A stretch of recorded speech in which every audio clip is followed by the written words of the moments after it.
سورة الذاريات. أعوذ بالله من الشيطان الرجيم. بسم الله الرحمن الرحيم. والذين جاهدوا فينا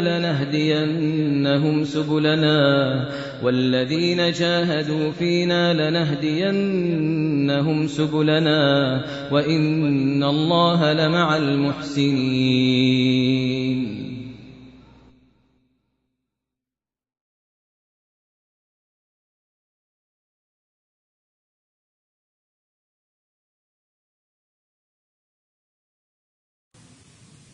بسم الله. إن الحمد لله نحمده ونستعينه ونستغفره ونعوذ بالله من شرور أنفسنا ومن سيئات أعمالنا. من يهده الله فلا مضل له ومن يضلله فلا هادي له، وأشهد أن لا إله إلا الله وأشهد أن محمدا عبده ورسوله. يا أيها الذين آمنوا اتقوا الله حق تقاته ولا تموتن إلا وأنتم مسلمون.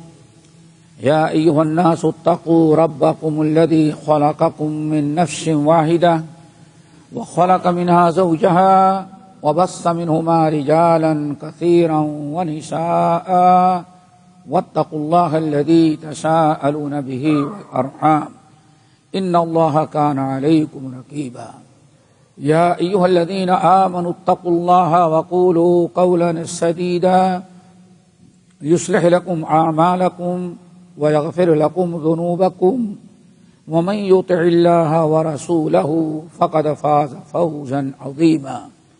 أما بعد، فإن خير الحديث كتاب الله وخير الهدي هدي محمد صلى الله عليه وسلم، وشر الأمور محدثاتها وكل محدثة بدعة وكل بدعة ضلالة وكل ضلالة في النار.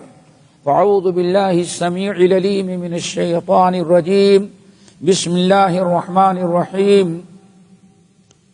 والذين جاهدوا فينا لنهدينهم سبلنا وأن الله مع المحسنين. وعن ابي هريرة رضي الله تعالى عنه قال رسول الله صلى الله عليه وسلم: انما العلم بالتعلم والحلم بالتحلم، ومن يتحرى الخير يعطى ومن يتوقى الشر يوقى، او كما قال علیہ الصلوۃ والسلام. محترم سامعین، سورۃ العنکبوت کی آخری آیت ہم نے پڑھی ہے،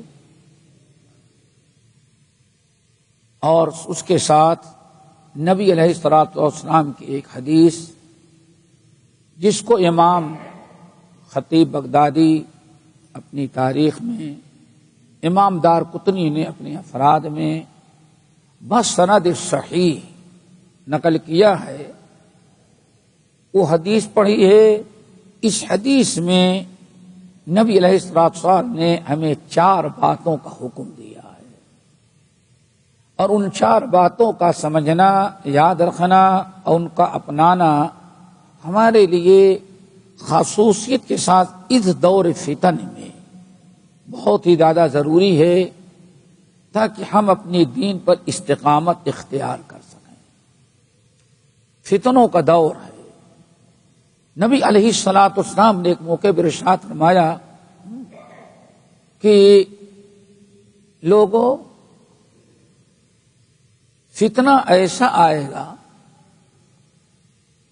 کاللیل المظلم. اے لوگو، اپنے آپ کو ان فتنوں سے بچاؤ اور محفوظ رکھو. بادروا العام بالاعمال فتنا، بادروا بالاعمال فتنا كقطع الليل المظلم يصبح الرجل مؤمنا ويمسي كافرا ويمسي مؤمنا ويصبح كافرا يبيع الرجل دينه بعرض من الدنيا قليل. نبی علیہ السلام کا فرمان: اے لوگو، بادروا بالاعمال فتنا، جو تمہیں امن و امان، سکون، صحت، تندرستی کی زندگی ملی ہوئی ہے، ذرا نیک اعمال کرنے میں جلدی کرو. کھیل کود لہو و لعب صرف دنیاوی کاروبار میں ان کو ضائع نہ کر دو. بادروا بالاعمال فتنا، فتنوں کے آنے کے پہلے پہلے جتنی جلدی ہو زیادہ سے زیادہ اعمال کر لو کہ فتنوں کے موقع پر اگر نیک اعمال کرنے میں کچھ ہوتا ہی ہو تو نجات بھر کے لیے پہلے تمہارے پاس اعمال آ چکے ہوں. اور فتنے بھی کیسے؟ اللہ رسول نے ایک عجیب سے مثال دی. کقطع اللیل المظلم، جیسے کہ رات کی تاریکی چھاتی ہے. دیکھیں سورج غروب ہونے کے بعد جب تک صبح نہ ہو اجالے کا کوئی کا تصور نہیں ہو سکتا. کقطع اللیل المظلم، رات کی تاریکی کے معنی فتنہ ہوگا. سورج غروب ہوتے ہر لمحہ فطروں میں تاریکی میں اضافہ ہوتا جاتا ہے. پوری رات گھٹا ٹوپ تاریکیوں میں مبتلا ہو جاتی ہے. ایسے فتنے آئیں گے جیسے رات کی تاریکی اندھیرا لے کر کے آتی. ایسے ہی دنیا تمہارے اوپر فتنہ لے کے آئی. اور مومنوں کا حال کیا ہوگا؟ کتنا خطرناک ہوگا وہ. آن فرمایا یصبح الرجل مؤمنا، آدمی رات بھر اپنے دین اور ایمان کی حفاظت کرے گا. یصبح الرجل مؤمنا، صبح آدمی ایمان کی حالت میں کرے گا، دین محفوظ ہوگا. لیکن ویمسی کافرا، شام ہوتے ہوتے اتنے فتنے مبتلا ہو جائے گا کہ کفر میں ہو جائے گا. صبح تک دین کی حفاظت کیا. یصبح الرجل مؤمنا ویمسی کافرا، صبح تک تو انسان اپنے دین و ایمان کو بچایا، لیکن شام ہوتے ہوتے کفر میں چلا گیا. پھر ویمسی مؤمنا فیصبح کافرا، آدمی شام تک اپنے دین کو بچایا، دن میں ہر فتنے سے اپنے آپ کو بچایا، دین پر رہا، لیکن اللہ اکبر رات بھر انسان اپنے ایمان کو بچایا، لیکن صبح ہوتے ہی پھر اس نے اپنے دین کو چھوڑ دیا. کیوں؟ دین سے کیسے بے دین ہو جائے گا؟ ان فتنوں میں سے ایک فتنہ اللہ کے رسول نے بیان، فتنہ دنیا. یبیع الرجل دینہ بعرض من الدنیا قلیل، آدمی تھوڑے سے دنیاوی مفاد کے خاطر اپنے دین کو دنیا کے بدلے بیچ دے گا. اتقوا الدنیا واتقوا النساء، دنیا کے فتنے سے. اس لیے ہر نماز کے من فتنۃ الدنیا ہم پڑھتے ہیں، دنیا کی فتنے سے. اللہ تعالی ہم تمام ساتھیوں کو ہر قسم کے فتنے سے محفوظ رکھے. بہت سارے فتنوں کا علاج اس 4 باتوں میں اللہ کے رسول نے رکھا ہے. نمبر 1، آن فرمایا اے لوگو انما العلم بالتعلم، علم علماء، مشائخ، معتبر، پرہیزگار، اخلاص رکھنے والے علماء اور مشائخ سے علم حاصل کرو. پہلی چیز ہے. آج اگر دیکھا جائے تو ایک بہت بڑا فتنہ امت میں، جیسے ابھی مغرب کی بات ہے، ہم ایک مثال مغرب کی بات ہے. ایک صاحب آج واٹس ایپ کھولے، ان کے پاس بڑا زوردار انداز میں آیا ہوا ہے کہ سورۃ الفاتحہ قرآن کا حصہ نہیں ہے. دیکھا سورۃ الفاتحہ قرآن کا حصہ؟ دیکھو اللہ کے صحیح مسلم کے اندر اللہ رسول نے فرمایا تھا ایسے فتنے ہوں گے دنیا کے اندر علم دینے والے ایسے ایسے لوگ پیدا ہو جائیں گے علماء کے نام پر کہ تمہیں ایسی ایسی باتیں حدیثیں سنائیں گے جن کی حدیثوں کو، جن باتوں کو تمہارے باپ دادا نے کبھی سنا. فَإِيَّاكُمْ وَإِيَّاهُمْ، اپنے قریب ان کو نہیں آنے دینا اور تم ان کے قریب نہیں جانا. ایک فتنہ نہیں. ابھی چند ہفتہ پہلے ایک صاحب نے کہا صلاۃ عاشورہ، مثال دیا میں نے، صلاۃ عاشورہ اس کی کتنی فضیلت ہے. میں نے کہا کچھ بھی نہیں، صلاۃ عاشورہ کوئی چیز نہیں. ہمارے پاس یہ صلاۃ عاشورہ یعنی عاشورے کے دن نماز پڑھا جس نے 21 مرتبہ سورۃ الفاتحہ، اللہ اکبر، 17-19 مرتبہ، کیسی کیسی باتیں. اور آج ہمارا معاملہ ہے کسی شیخ الحدیث کے بعد کی اتنا ویلو نہیں جتنا اس پر چاہے شیطان ہی ڈال دے اس کی ویلو ہو جاتی ہے. اس کو فوراً عام کرنا. بے شمار فتنوں کا سبب یہ ہے کہ آج لوگ علم حاصل کرتے ہیں، سنتے ہیں ایرے گیرے سے علماء، معتبر مشائخ، متقی پرہیزگار مخلصین کے پاس بہت معمولی بیٹھنا چاہتے ہیں اور اپنا تعلق ان سے قائم رکھنا نہیں چاہیے. آج ہمارے برصغیر کا ایک سب سے بڑا اسکالر کون سمجھا جاتا ہے؟ جس کے چہرے پر داڑھی بھی نہیں. لیکن آج میڈیم واہ صاحب، کیا غامدی صاحب نے کہہ دیا، دیکھا آپ نے؟ شیطانوں کا بھی ایک وقار ہو گیا دنیا کے اندر. آج سب سے زیادہ ایسے لوگوں کی کلپ سنی جائے گی جو باتیں وہ کرے جو نہ قرآن میں ہو نہ حدیث میں ہو، بس لیکن لوگوں کے اچھے لگے. میرے بھائی، انما العلم بالتعلم، ہمیشہ علم حاصل کرنا کس سے؟ سکھانے والے معتبر علماء سے. اسی لیے نبی علیہ السلام نے ارشاد فرمایا یہ میری امت اس وقت تک خیر پر رہے گی جب تک بڑوں سے علم حاصل کریں گے. چھوٹوں سے علم حاصل کرنے لگے تو ہم تو ڈوبے ہیں سرم، تجھے بھی لے ڈوبیں گے. امت کی ہلاکت و بربادی، تباہی کا ایک بہت بڑا ذریعہ یہ گمراہی کا کہ علماء کو چھوڑ کر کے فلاں اسکالر فلاں اسکالر فلاں اسکالر، چاہے عربی کے ایک لفظ نہ جانتا ہو، کسی استاذ کے پاس علم نہ حاصل کیا ہو، آج وہی سب سے زیادہ علم حاصل کرنے کا ذریعہ لوگوں کو اپنے آپ کو پیش کرتا ہے. میرے بھائیو، ذرا اس سے بچو. علم سکھانا، اصل میں اللہ تعالی نے معلم کس کو بنا کے بھیجا؟ انبیاء کو.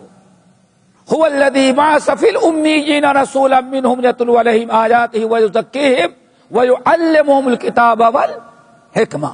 اے لوگو، ہم نے آخری نبی کو بھیجا ان پڑھوں میں. ہمارے نبی کیا ہیں؟ یعلمہم الکتاب، لوگوں کو کتاب قرآن سکھلاتے ہیں، حدیث سکھلاتے ہیں، مسائل سکھلاتے ہیں، لوگوں کو تزکیہ کرتے ہیں. سمجھیے نا، لوگوں کو حکمت کی باتیں، 4 چیزیں ہیں. اسی لیے نبی علیہ السلام نے ارشاد فرمایا انما بعثت معلما. اے لوگو، اللہ نے مجھے کیا بنا کے بھیجا ہے؟ معلم.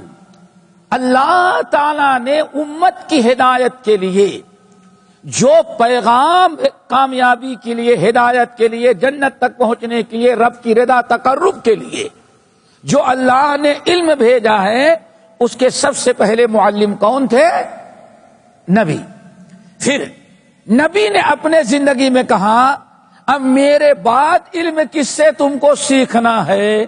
العلماء ورثۃ الانبیاء. علماء جو ہوں گے وہی اصل میں انبیاء کے وارث ہوں گے. علم یا تو نبی سکھلاتا ہے اور یا نبی کے وارثین.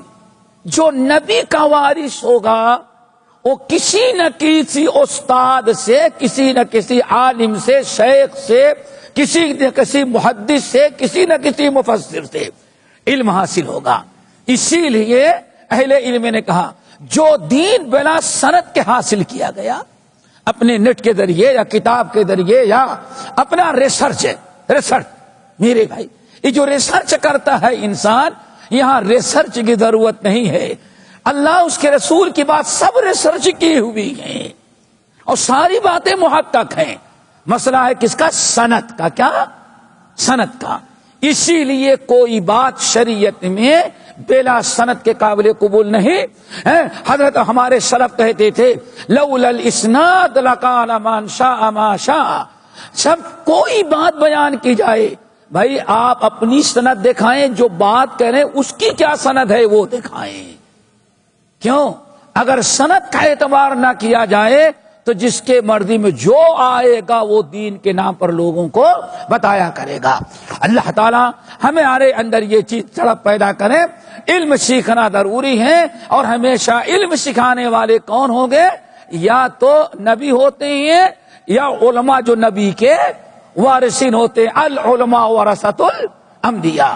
اسی لیے ہمیشہ، ابھی میرے پاس ٹائم نہیں بتاتے، آج بھی دنیا میں یعنی آج اپنے بر صغیر کے اندر جتنی گمراہی پھیلی ہے اس وجہ سے پھیلی کہ کسی جماعت کا امیر، کسی جماعت کا بانی، کسی کا مؤسس لوگوں کو اپنا عالم ظاہر کیا، حالانکہ عالم نہیں تھا، صرف اپنے سے کچھ پڑھا لکھا تھا، اس نے کبھی کسی عالم کے پاس بیٹھ کر کے دین کا علم حاصل نہیں کیا۔ اور اللہ رسول کیا فرماتے ہیں؟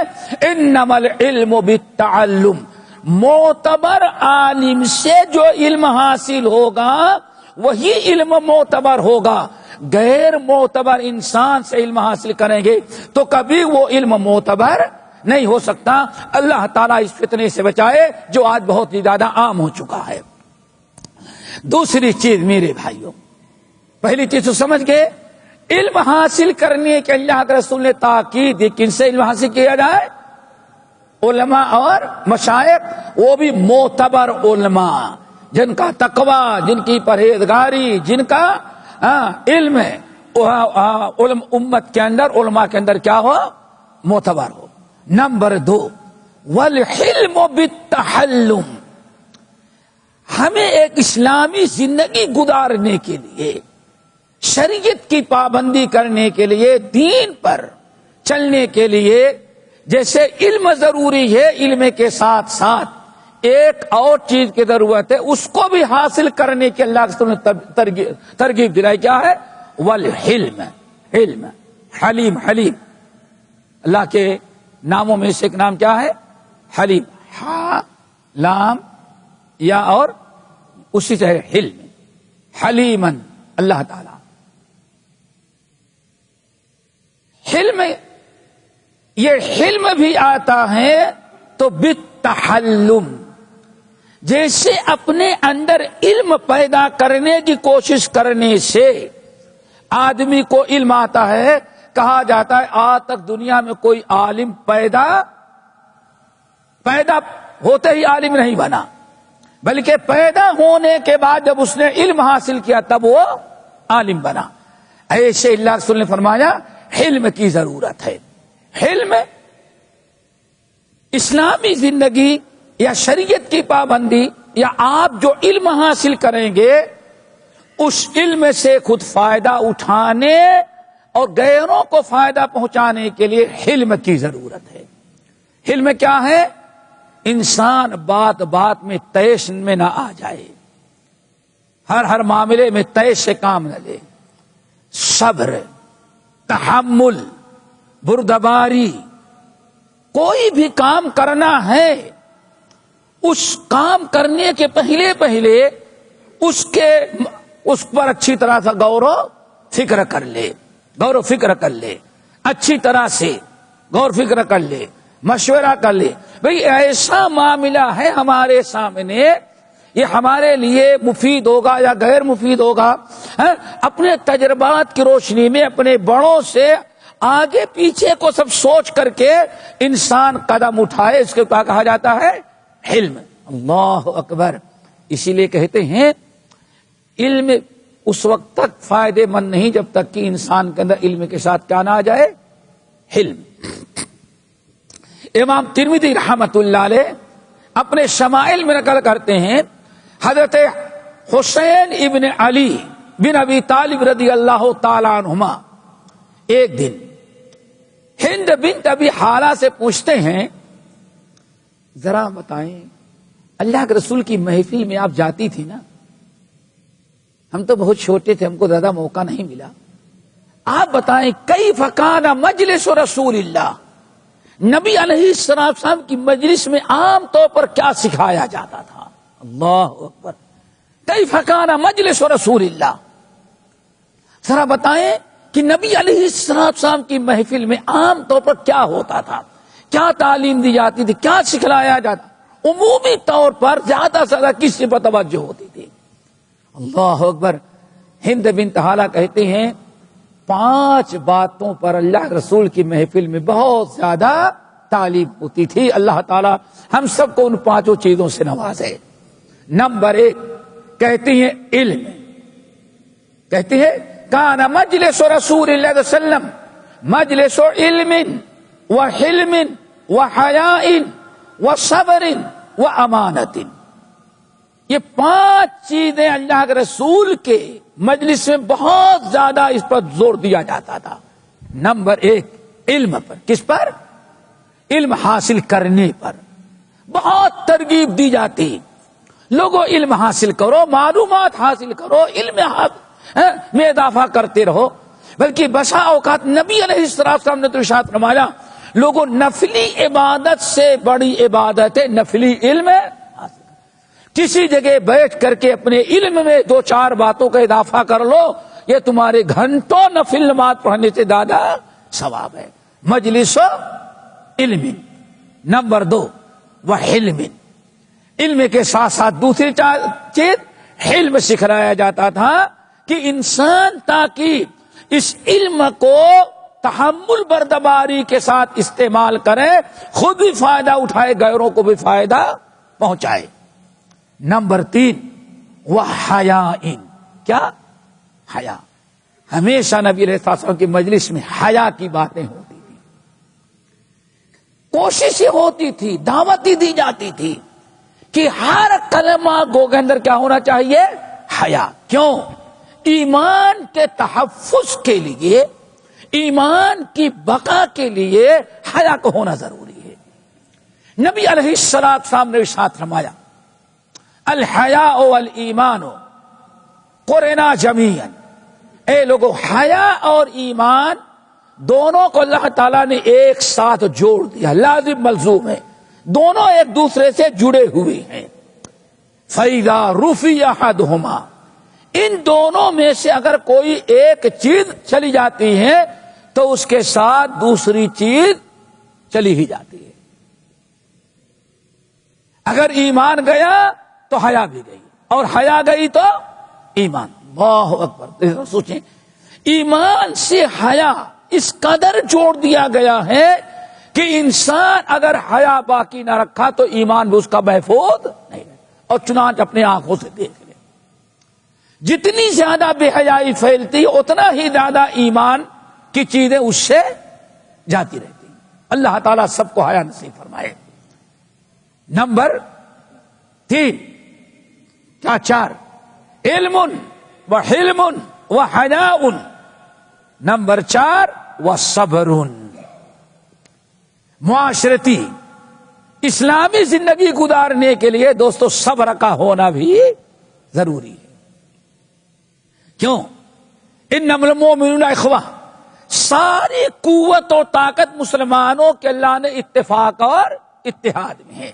فرد قائم ربط ملت سے ہے، تنہا کچھ نہیں، موج ہے دریا میں او بیرور دریا کچھ نہیں۔ ان مسلمانوں کی ساری قوت، ساری طاقت اللہ نے کس میں رکھی ہے؟ توحید میں، اتفاق اور اتحاد میں۔ اور اتفاق اور اتحاد کو باقی رکھنے کے لیے سب سے بڑی چیز جو ہے وہ کیا ہے؟ صبر۔ کیوں؟ سینکڑوں مرتبہ انسان سے کچھ ایسی باتیں جو آپ کو غصہ دلانے والی، ناراض کرنے والی، علیحدگی کر دینے والی، اسی لیے نبی علیہ السلام نے احادیث و اللہ تعالیٰ نے قرآن کے اندر صبر کی بڑی تلقین کی۔ امام بخاری رحمت اللہ علیہ ناقل ہیں، گرچہ مرفوعاً بھی حدیث مروی ہے لیکن درست نہیں، موقوفاً صحیح ہے۔ امام بخاری رحمۃ اللہ علیہ نقل کرتے عبداللہ بن مسعود سے، الصبر نصف الایمان، اے لوگوں اپنے اندر صبر پیدا کرو، کیوں؟ آدھا ایمان، اس پر عمل کرنے کا دار و مدار اللہ نے کس پر رکھا ہے؟ صبر پر۔ آدمی صبر نہ کرے تو آدھا اسلام اس سے چلا جاتا ہے۔ وبشر الصابرین یا ایھا الذین آمنوا اصبروا وصابروا ورابطوا واتقوا اللہ لعلکم تفلحون۔ پورے قرآن کو پڑھ، نبی علیہ السلام نے فرمایا، اے لوگوں، ایک مومن کو ایمان کے بعد سب سے زیادہ خیر و برکت کی چیز ملتی ہے تو کیا ہے؟ صبر کی توفیق۔ اللہ تعالی ہم سب کو صبر کرنے والا بنائے۔ آخری چیز دوستو، نمبر 5، امانہ۔ کیا؟ امانت۔ کان مجلس رسول اللہ صلی اللہ علیہ وسلم مجلس علم وحلم وحیاء وصبر وامانت۔ کیا تھی؟ امانت۔ اللہ، امانت۔ نبی علیہ السلام انس بن مالک رضی اللہ تعالیٰ عنہ کہتے ہیں، نبی علیہ السلام کی مجلس میں تو ہے آپ کا ممبر جو ہوتا تھا، اپنے ممبر سے بھی سب سے بڑی تعلیم جو آپ دیتے پابندی کے ساتھ، وہ کیا تھی؟ امانت داری۔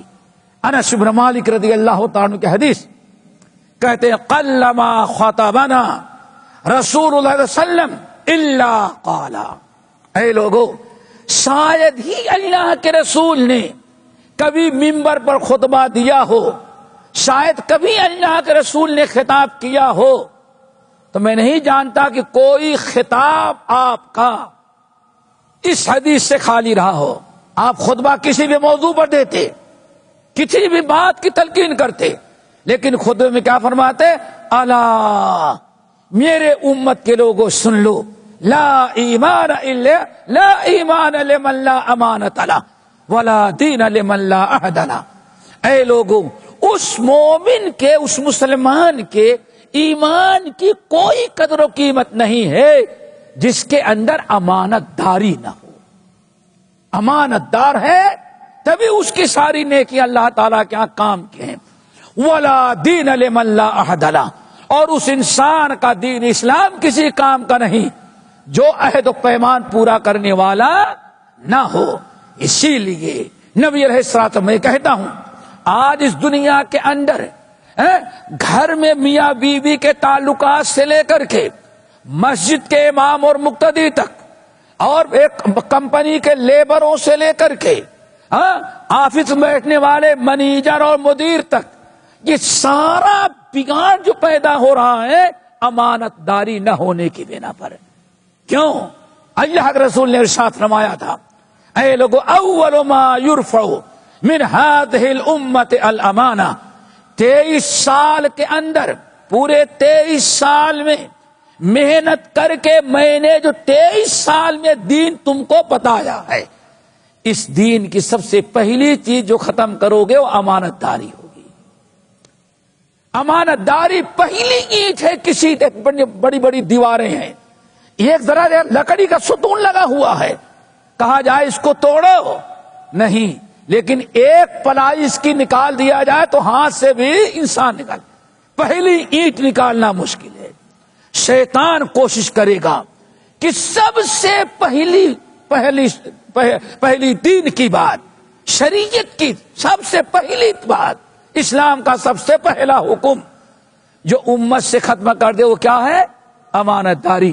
امانت داری جہاں ختم ہوئی، اس کا مطلب کہ دین کی ایک اینٹ شیطان نے نکالا، اب دوسری اینٹ کا نکالنا تو پین سے بھی نکالے گا تو نکل جائے گی۔ اللہ تعالی ہم سب کو امانت دار بنائے۔ بہت سخت ہے امانت داری کا مسئلہ، امانت میں خیانت کرنا منافقوں کی علامت۔ تو اس لیے میرے بھائی، بات کیا چل رہی تھی کہ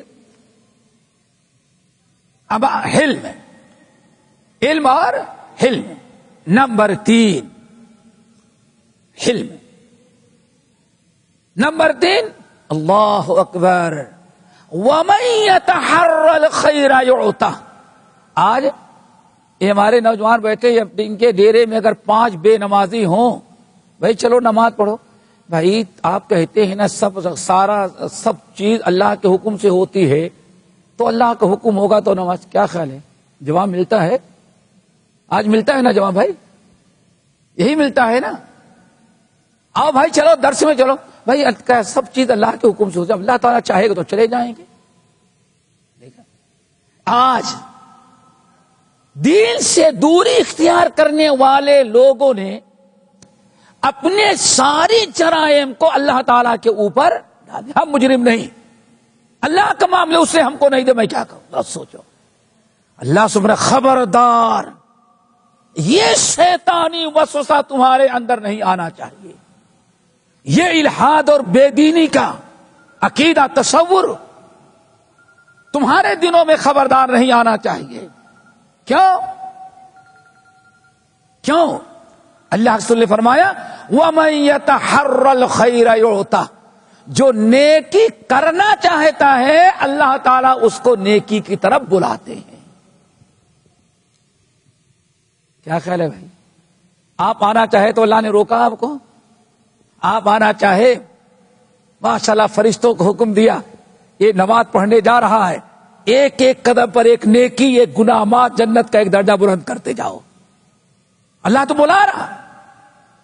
یہ جو شیطان نے اپنے چیلوں کو ایک اور شیطان بنایا کہ اللہ کا حکم ہوگا تو پڑھنے لگیں گے، اور کھانے کی باری آئے بیوی کھانا نہ پکائے، بھائی اللہ کا حکم ہوگا تب میں پکاؤں گی تب تو کھانا، تو اسی وقت بیوی کو طلاق دے دے گا بے ایمان. دیکھا آپ نے؟ کمپنی کے لیے بھائی اگر 5 منٹ لیٹ ہو جائیں گے تو تنخواہ کٹ جائے گی، 2 دن لیٹ ہوئے تنخواہ. ہر معاملے میں انسان کوشش. جب اوپر والے کا معاملہ آیا تو شیطان پٹی پڑھایا، اب شیطان استاد بن گیا. بھائی سارا کام اللہ کے حکم سے ہوتا ہے.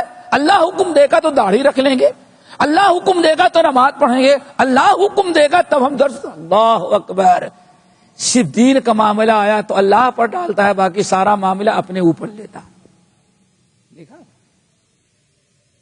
میرے بھائی، اگر 1 مہینہ تنخواہ نہ ملے تو پولیس کورٹ وہاں کیوں نہیں کہہ دیتے بھائی ٹھیک ہے اللہ دینے والا دلوائے گا تو سیٹ دے دو، وہاں تو نہیں، پھر وکیل بھی کرتے ہیں.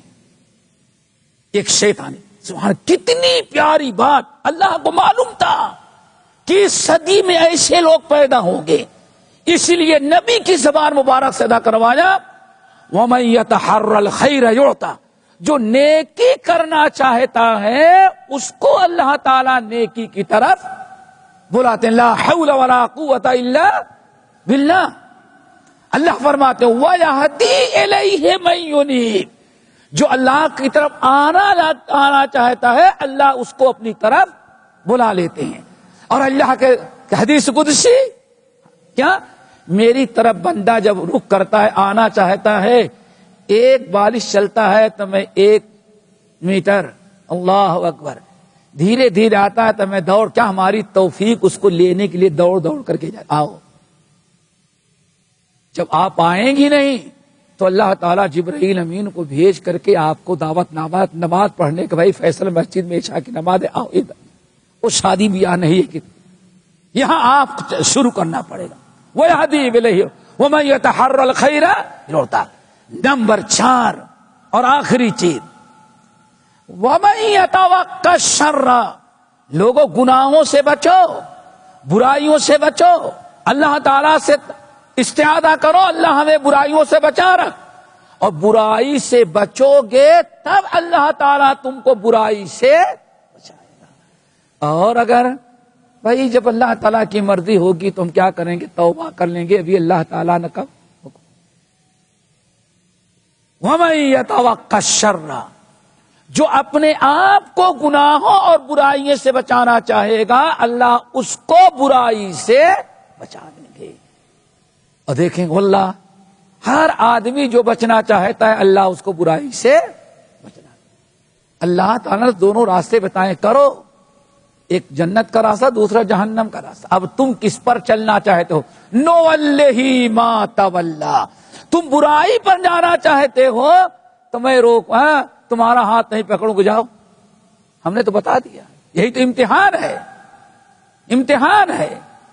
امتحان میں پڑھایا نہیں جاتا، اپنی یاد کے مطابق اختیار کرنا. اللہ تعالیٰ یہی چیز اللہ تعالیٰ نے قرآن پاک کے اندر ان اللہ مع الذین والذین جاہدوا فینا لنہدینہم سبلنا. جو لوگ میرے راستے پر صراط مستقیم پر چلنا چاہیں گے، اللہ فرماتے ہیں ان کو نیکیوں کی توفیق اور برائی سے محروم روک کر کے ہم ان کو صراط مستقیم عطا کر دیں گے. والذین جاہدوا فینا لنہدینہم سبلنا. اور اللہ تعالیٰ نیک لوگوں کو ساتھ دیتے ہیں. اللہ ہم سب کو عمل کی توفیق سے فرمائے. یہ 4 باتیں بڑی اہم تھی. علم حاصل کرنا ہے اور حلم بھی پیدا کرنا ہے اور نیکی کی کوشش کریں گے تب نیکی کے دروازے کھلیں گے. اور نمبر 4 برائی سے ہم بھاگیں گے، بچنا چاہیں گے تب ہم کو اللہ تعالیٰ برائی سے بچائے گا. اللہ عمل کی توفیق نصیب فرمائے. باقی انشاءاللہ آئندہ اقول قولی ھذا واستغفر اللہ من کل ذنب واتوب الیہ. سبحانک اللہم وبحمدک اشہد ان لا الہ الا انت استغفرک واتوب الیک.